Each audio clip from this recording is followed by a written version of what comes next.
வாக்களித்தவர்கள் வாக்களிக்காதவர்கள் என்ற பாகுபாடு இன்றி பணியாற்றி வருவதாக சட்டசபையில் முதலமைச்சர் ஸ்டாலின் தெரிவித்துள்ளார். 5 ஆண்டுகள் ஆட்சி குறித்த மன நிறைவோடு தான் உங்கள் முன்னால் நிற்கிறேன் என்று சட்டசபையில் உரையாற்றிய முதலமைச்சர் ஸ்டாலின் மீண்டும் ஆட்சிக்கு வந்து திட்டங்களை தொடர்வோம் என்று கூறினார். மேலும் தனக்கும் ஆளுநருக்கும் தனிப்பட்ட முறையில் எந்த முரணும் கிடையாது என்று கருத்து கூறிய முதலமைச்சர் குறைகளை சுட்டிக்காட்டுவதில் கண்ணியத்தை கடைபிடித்த எதிர்க்கட்சித் தலைவருக்கு நன்றி என தெரிவித்தார்.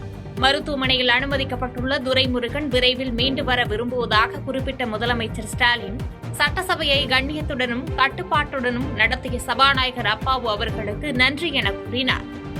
நூற்றாண்டை கடந்த பெருமையோடு இயங்கி வருகிறது இந்த பேரவை.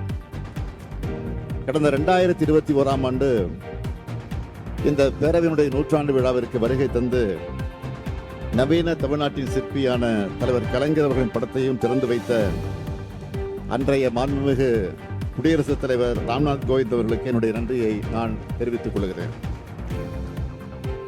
மாண்புமிகு ஆளுநருக்கும் எனக்கும் தனிப்பட்ட முறையில் எந்தவித கருத்து வேறுபாடு கிடையாது. தங்களுடைய சுயமரியாதை எல்முனையளவு சீண்டப்பட்டாலும் அது யாராக இருந்தாலும் எதிர்குரல் கொடுக்கும் திசையில் முதல் நபராக நான் இருப்பேன். தமிழர் பண்பாட்டை மனதில் கொண்டு மாண்புமிகு ஆளுநர் அவர்களுக்கு இந்த நேரத்தில் என்னுடைய நன்றியை நான் தெரிவித்துக் கொள்கிறேன். மாண்புமிகு பேரவைத் தலைவர் அவர்களே, கடந்த 5 ஆண்டுகளில் பேரவைத் தலைவராக பணியாற்றும் நீங்கள் அமைதியாகவும் கண்ணியத்தோடும் அதே நேரத்தில் கட்டுப்பாட்டோடும் தன்னுடைய ஆற்றலால் இந்த பேரவை சிறப்பாக நடத்தி சென்றிருக்கிறீர்கள். அதற்காக என்னுடைய பாராட்டுகளையும் வாழ்த்துக்களையும் நான் தெரிவித்துக் கொள்வதோடு, நாங்கள் வலியுறுத்திய வேளாண் நிதிநிலை அறிக்கையை தாக்கல் செய்த அமைச்சர்களுக்கு சட்டப்பேரவையில் பாமக சட்டமன்ற உறுப்பினர் ஜி.கே. மணி நன்றி என தெரிவித்தார். இன்றைய சட்டப்பேரவை நிகழ்வில் உரையாற்றிய அவர், விவசாயிகள் பெற்ற கடனை தள்ளுபடி செய்ய முடியுமா என்ற ஆலோசனை செய்ய வேண்டும் என்றும், மகளிர் சுய உதவிக்குழு கடனை தள்ளுபடி செய்ய முடியுமா என்று ஆலோசனை நடத்த வேண்டும் என்று வலியுறுத்தினார். நிறைய திட்டங்களை சொன்னதாக சொல்லுகிறீர்கள். இன்று நாட்டுக்கு உணவளிக்கும் முதல் தொழில் ஆதார தொழில் வேளாண்மை. காலையில் விவசாயிகள்லாம் சொன்னாங்க என்கிட்ட, நீ ஏதாவது பேசுறதுக்கு வாய்ப்பு இருக்குமான்னு சொன்னாங்க. இல்லை, இருக்காதுன்னு நினச்சேன். வாய்ப்பு கிடைத்ததுனால இந்த விவசாயிகளை எல்லாம் பெற்ற கடனை தள்ளுபடி செய்வதற்கு ஆவணம் செய்ய முடியுமா என்பதை ஆலோசிக்க வேண்டும். அதே நேரத்தில் நாட்டின் மக்கள் தொகையில் சரிபாதியாக இருக்கிற பெண்கள், அவங்கள் முன்னேறினால் நாடு முன்னேறும் என்று மகளிர் உரிமை தொகையெல்லாம் வழங்கி கொண்டிருக்கிற அரசு இந்த மகளிர் சுய உதவி குழு கடன் தள்ளுபடி செய்ய முடியுமா என்பதை ஆலோசிக்க வேண்டும். அதை போலவே ரெண்டுமே தள்ளுபடி பண்ணியிருக்கு, ரெண்டையும் பண்ணியாச்சு. மகளிர் சுய உதவி குழு வந்த உடனே பண்ணிட்டாங்க கடன் தள்ளுபடி. தகுதியானவங்க அவ்வளவு பேருக்கும் பண்ணிட்டாங்க. விவசாய கடனும் தள்ளுபடி பண்ணியிருக்கு. நன்றி. தோல்வியடையும் திமுகவுடன் கைகோர்த்துள்ளதால் தேமுதிகவும் தோல்வியையே சந்திக்கும் என்று தமிழக வெற்றிக் கழகத்தின் கொள்கை பரப்பு செயலாளர் அருண்ராஜ் விமர்சித்துள்ளார்.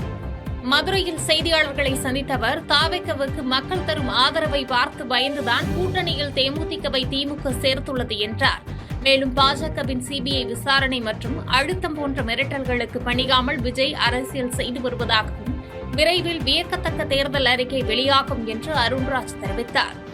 மாற்றம் வராதான் இயங்கிக் கொண்டுதான் இருக்காங்க. அந்த நம்பிக்கை இப்ப இளைஞர்கள் இந்த அளவுக்கு, இதற்கு முன்னாடி இளைஞர்கள் அரசியல தூரத்துல தான் பார்த்துருக்காங்க. அரசியல் இன்வால்வ் பண்றதுலேயே ஒரு விருப்பம் இல்லாம தான் இருக்காங்க. முதல் முறையாக இளைஞர்கள் இந்த அளவுக்கு அரசியல் ஆர்வம் கொண்டு வரணும்னா ஒரே நம்பிக்கை இருக்க தலைவர் அவர் இருக்கிறார். இளைஞர் மட்டுமல்ல, பொதுமக்களும் சரி ஒரு மாற்றம் வேண்டும் என்பதுதான் ஒட்டுமொத்த தமிழகத்தின் ஒரு நம்பிக்கையாக இருக்குது, எதிர்பார்ப்பாக இருக்குது. 75 ஆண்டு கால திமுக, இங்க ஒரு 50 ஆண்டு கால அதிமுக, 2 பேரும் நடுவுல நீங்க எப்படி இந்த தேர்தல் களத்தை கூட்டணி குறித்து சொல்லுங்க. திமுக கூட்டணி பேச்சுவார்த்தை குழு 22 தானே அறிவிப்பான்னு சொன்னாங்க. திடீர்னு தேமுதிக எப்படி உள்ளது? கண்டிப்பாக இது திமுகவின் பயத்தை தான் காட்டுது. தமிழக வெற்றி கழகத்துக்கு பெரிய ஒரு ஆதரவு, மக்கள் செல்வாக்க பொறுத்துக்கு கொள்ள முடியாம பயந்து திடீர்னு அவங்க அறிவிச்ச தேதிக்கு முன்னாடியே ஒரு கூட்டணி கட்சி போய் கையில கால விழுந்து கூட்டு வந்துட்டாங்க. நான் ஏற்கனவே சொன்ன மாதிரி தோக்கிற கட்சியோடு சேர்ந்து அவங்களும் தோக்கப்படுறாங்க. தமிழகத்தில் மாற்றத்தை எதிர்நோக்கி தாவேக்க செல்வதாக செங்கோட்டையன் தெரிவித்தார். ஈரோடு மாவட்டம் கோபிச்செட்டிப்பாளையத்தில் தாவேக்கவின் விசில் சின்னத்தை அறிமுகப்படுத்திய தலைமை ஒருங்கிணைப்பாளர் செங்கோட்டையன், தமிழக மக்கள் திராவிட கட்சிகளுக்கு மாற்றாக விஜயை ஆள வைக்க தயாராகிவிட்டதாக செய்தியாளர்களுக்கு பேட்டியளித்தார். 18 முதல் 45 வயதுடைய இளைஞர்களில் 90% பேர் தாவேக்க பக்கம் இருப்பதாக தெரிவித்த அவர், திமுக தேமுதிக கூட்டணி குறித்து கேட்டபோது, எந்த இயக்கமும் தங்களுக்கு பிடித்தமான கூட்டணியில் சேர உரிமையுண்டு, எங்கிருந்தாலும் வாழ்க என பதிலளித்தார். தாவேக்காவை பொறுத்தவரையிலும் நாங்கள் ஆட்சிக்கு வந்தவுடனே அதற்கான பணிகளை தெளிவாக நாங்கள் எடுக்க இருக்கிறோம். ஆட்சிக்கு வந்தவர்கள், ஆட்சியில் இருந்தவர்கள், இருந்து கொண்டிருப்பவர்கள் யாருமே அதை பற்றி தெளிவான விளக்கங்களை இதுவரையிலும் அவர்களால் கொடுக்க முடியவில்லை. அதுதான் வேடிக்கையாக இருக்கிறது. அது அவருடைய விருப்பம். நீங்கள் எங்கு வேண்டுமானாலும் செல்லலாம், உங்களுக்கு உரிமை இருக்கிறது. அதிலே அவர்கள் விருப்பம். எந்த இயக்கத்தில் வேண்டுமானாலும் சென்று கொள்வது அவருடைய விருப்பம். எங்கிருந்தாலும் வாழ்க.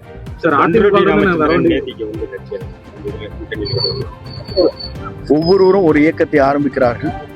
இந்த கூட்டணியை பொறுத்தவரையிலும் தலைவர் என்ன கூட்டணியை உருவாக்க வேண்டும் என்பதுதான் அவர் முடிவு செய்வார். பாஜகவினர் மற்ற கூட்டணிகளை பற்றி கவலைப்படுவதை விட்டுவிட்டு தங்கள் கூட்டணியை சரியாக வைத்துக் கொள்ள வேண்டும் என்று எம்பி கனிமொழி தெரிவித்தார்.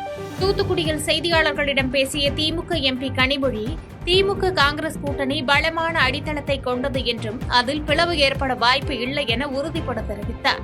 எதிர்க்கட்சித் தலைவர் எடப்பாடி பழனிசாமி மாநில உரிமைகளை அடகு வைத்தவர் என்று விமர்சித்த அவர், மாநில சுயாட்சியே திமுகவின் அடிப்படை கொள்கை என்றார். அவங்களுடைய கூட்டணிய சரியா வச்சுக்கிட்டாலே போதும். ஏன் மற்றவங்களுடைய எதிர்கட்சிகளோட கூட்டணியை பத்தி அவங்க கவலைப்படுறாங்கன்னு எனக்கு தெரியல. திமுக காங்கிரஸ்க்கான கூட்டணி அப்படிங்கிறது பல ஆண்டுகளாக நிலைத்திருக்கக்கூடிய கூட்டணி. அதனால அதுல எந்தவித மாறுதலும் வருவதற்கு வாய்ப்பு இல்லை. செய்திகளை உடனுக்குடன் தெரிந்து கொள்ள கீழ்கண்ட கேபிள் மற்றும் டிடிஎச் நெட்வொர்க்குகளில் எம்நாடு செய்தி தொலைக்காட்சியை காணுங்கள். பாதகம் செய்பவரை கண்டால் நாம் பயம் கொள்ளலாகாது பாப்பா. மோதி மிதித்து விடு பாப்பா, அவர் முகத்தில் உமிழ்ந்து விடு பாப்பா. அண்மை செய்திகளை உடனுக்குடன் தெரிந்து கொள்ள இணைந்திருங்கள் எம்நாடு தொலைக்காட்சியுடன்.